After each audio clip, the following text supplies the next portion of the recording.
our service members when they come home are equally critical to our national security. That's why the President's proposed budget focuses more resources in both of these areas. They're doing exactly what they said that they'd be doing in the campaign. But I know for them, this goes far beyond politics for both of them. It's truly personal. I now have the great privilege of introducing the Vice President. I've gotten to know the Vice President and Mrs. Pence over these last few months, and their passion for doing the right thing for our veterans is refreshing. The Vice President, as you know, has a strong record of supporting our veterans throughout more than a decade of public service. As the governor of Indiana, he actually signed 13 pro-veteran bills on a single day. He's the son of a Korean War veteran, the father of a first lieutenant in the Marine Corps who was training to be a pilot. On behalf of all of us, thank you, Mr. Vice President, for your many years of public service and for being a champion for our veterans and their families. Will you now join me, as it gives me great pride to introduce the 48th Vice President of the United States, Mike Pence.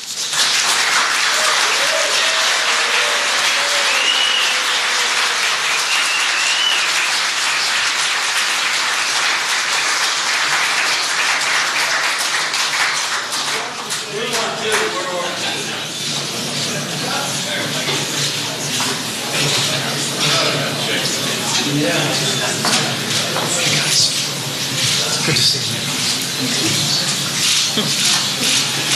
Thanks so much. Good to see everybody. How about a round of applause for these great guardians up here? Aren't they really something? Great job.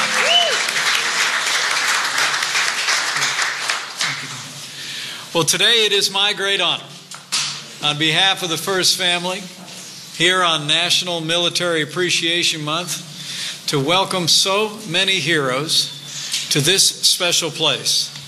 And on behalf of the President of the United States of America, welcome to the White House.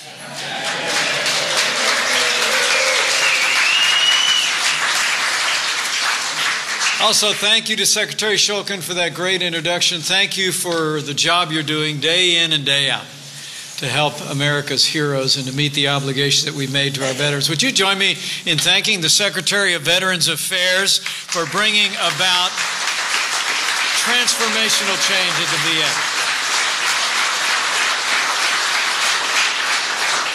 And also, can I just invite you to give a big round of applause to the Second Lady of the United States of America, my wife of 31 years, and a Marine Corps mom, Karen Pence. You know, it's deeply humbling for me to be here today with all the guardians who are gathered here, with members of Honor Flight Northern Colorado. I'd especially like to give a round of applause to Colonel Stanley Cass, the president of this great organization. Stanley, where are you? Great job. Thank you, Colonel. You know, the men and women who've worn the uniform of the United States are our most cherished citizens. You are the patriots of the highest order. You stood up, you stepped forward to protect our nation and the values that we hold dear. Now, many of you served in Vietnam, where amidst the jungles and the rice paddies you stood.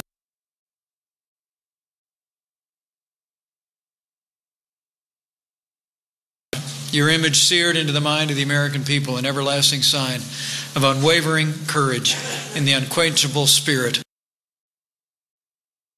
of the American people. To all of our Vietnam veterans, let me say, welcome home.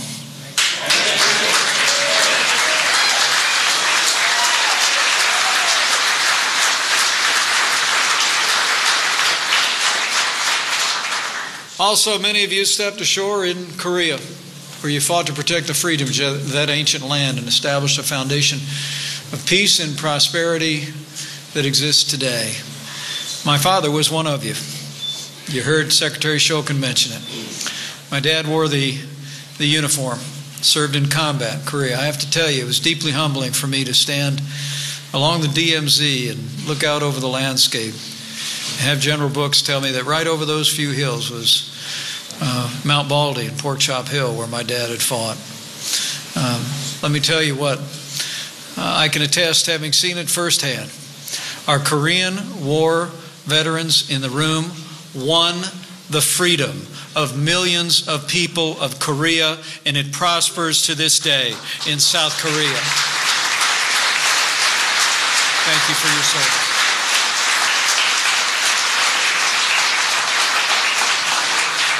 And today, as we celebrate the 72nd anniversary of V.A.A. Day, Victory in Europe Day, it's an honor and privilege, more than I can say, to be here with so many who fought in the greatest conflict of the 20th century and who won freedom in World War II. You served your country in a way and at a time that challenged each one of you to step up the preservation of our way of life. With you in the vanguard, America was able to stand as a beacon for freedom. Our nation marshaled every ounce of our strength to save freedom across the Atlantic, across the Pacific, and across the very world. The sons and daughters of America, and indeed all who call themselves free, will remember your names for eternity until the world stops turning.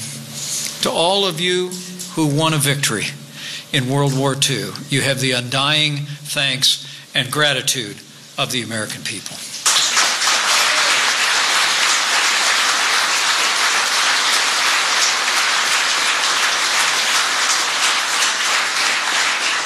You know, it's especially humbling for me to stand before you today because I was not a soldier. As you already heard, I'm the son of a soldier, and I'm the proud father of a United States Marine. And I must tell you,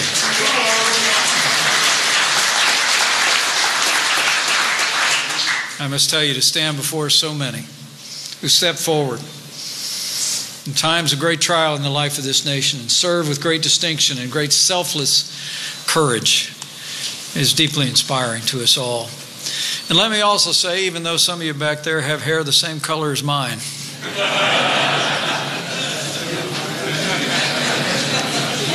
I want you to say on this honor flight, it's not how I see you. I know in the truth of it that you went to war as boys and you became men. And those men won freedom. And we will never, ever forget your service to this nation. God bless you all.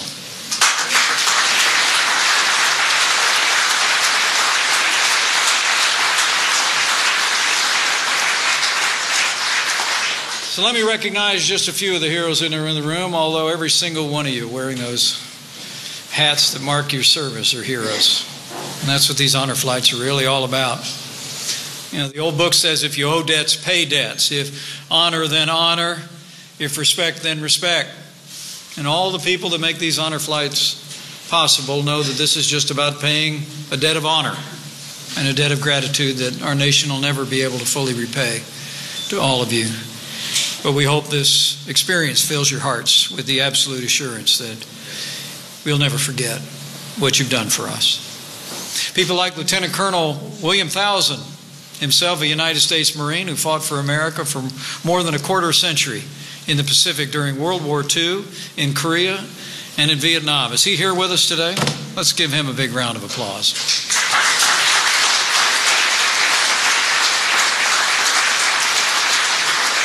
I think of others like Colonel Edwin Bogey of the United States Air Force, who flew for freedom in the 8th Fighter Bomb Wing from 1950 to 1978, or Private David Fager, U.S. Army, wore a Green Beret and now wears a Purple Heart, 2 Bronze Stars, and 12 gleaming medals on his chest.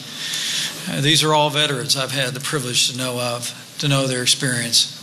The truth is, no matter where you served, every last one of you fought on the front lines of freedom. Because of that, because of you, freedom endures to this very day. You are among the rest of us, but make no mistake about it.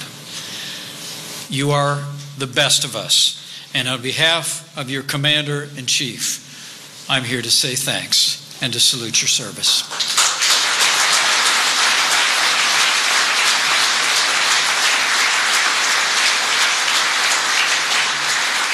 But know that you have more than just our thanks. Under President Donald Trump, you have a leader, a tireless defender of our American military and our veterans.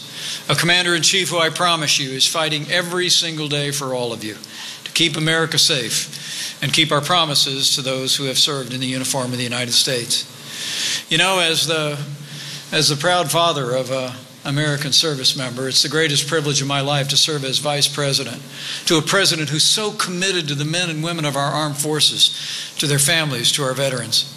You know, it was about a month ago I had the privilege to stand with President Trump as he welcomed wounded warriors to the White House East Room. As he looked out at those courageous men and women, he told them that they had, in his words, carved their place into the history of our country and into our hearts. And so have you. You know, that's why President Donald Trump has taken decisive action, as Secretary Shulkin just described, to defend those who defended us. The President has said from very early on, even when he was a candidate, that our veterans deserve the best care in the world, the finest care America can provide. Just over a week ago, President Trump signed an executive order to ensure that the Department of Veterans Affairs is as efficient, effective, and accountable as any great health care provider in America. We're going to give those who served most the best health care system in the world.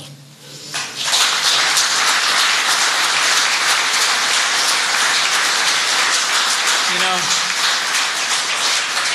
and last month, President Trump signed into law the Veterans Choice Act to give our heroes the choices they deserve for world-class health care. You know, the President set it out on a campaign trail. I was with him. It was early in the campaign. And he said, here's the deal. We're going to reform the VA and make sure that every veteran has the benefits that they have earned in the uniform of the United States. And if a VA clinic or VA hospital can't give you the best health care that you deserve in real time, we're going to give you the opportunity to go across the street and get the health care that you need. And the President just signed a bill that'll do just that.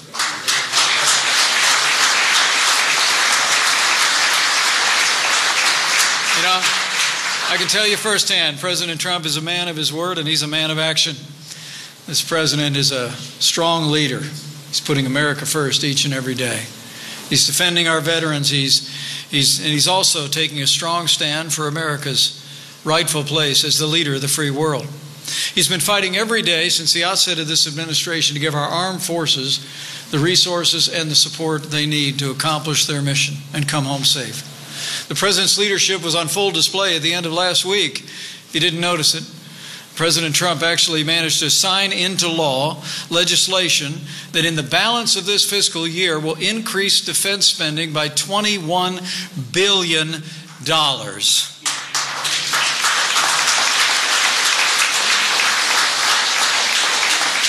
This is the biggest investment in military readiness in nearly a decade, and we're just getting started.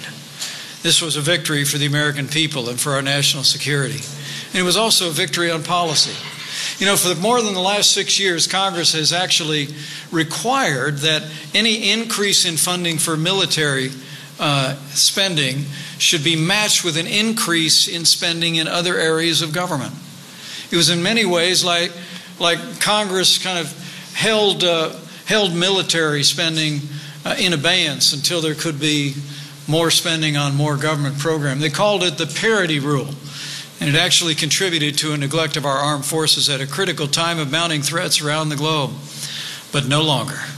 Thanks to President Trump's strong leadership, national defense is now coming first. And we were able to increase defense spending with the largest investment in years without requiring an additional increase in domestic spending, putting an additional burden on taxpayers. That's real progress for taxpayers and our military.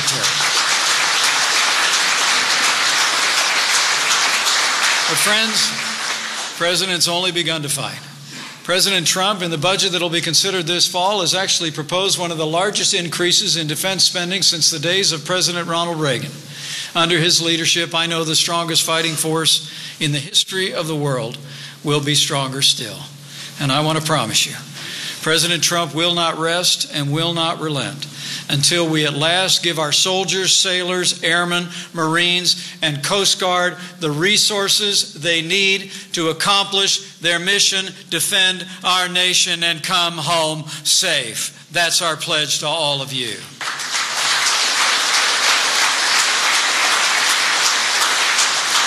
President Trump is committed to rebuild our military, to restore the arsenal of democracy.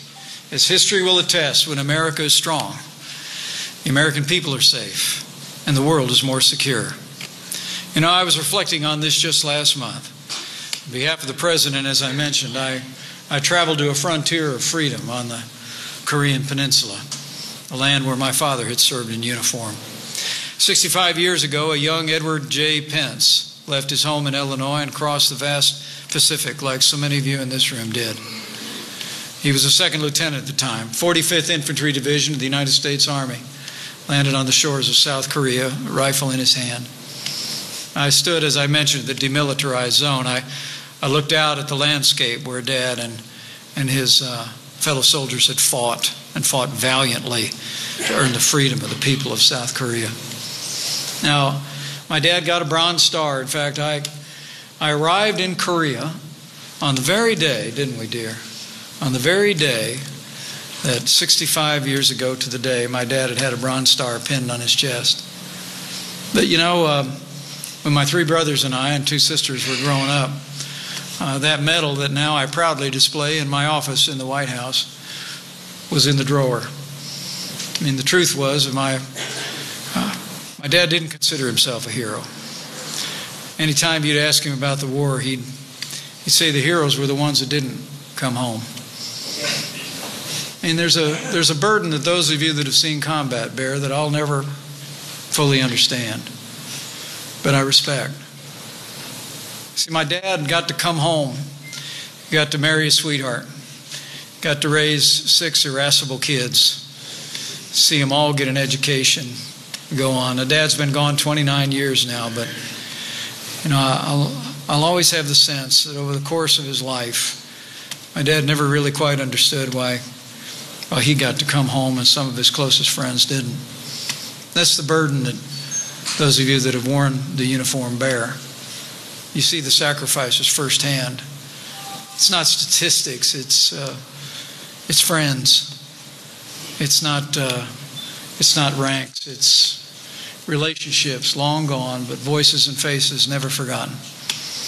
It's part of the burden that you bear as those that have served in the uniform of the United States. And it's a burden that on behalf of President Donald Trump, I'm here to honor today. And to pledge to each one of you that those that are wearing the uniform today will never have a better friend in the Oval Office than President Donald Trump.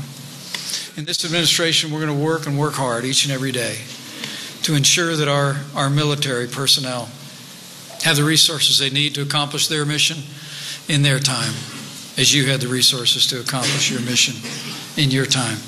We're going to see to our veterans to make sure that the promises that you earned in uniform are kept by the American people. And we're never going to hesitate. In this small moment today here on the White House grounds, I hope is evidence of that. We're never going to hesitate to honor those who served, to pay a debt of honor and gratitude to all of you who in your moment, in your time, said yes to America. And because you said yes, freedom prevails to this day. So on behalf of the President of the United States of America, I say from my heart, thank you for your service. God bless you all, and God bless the United States.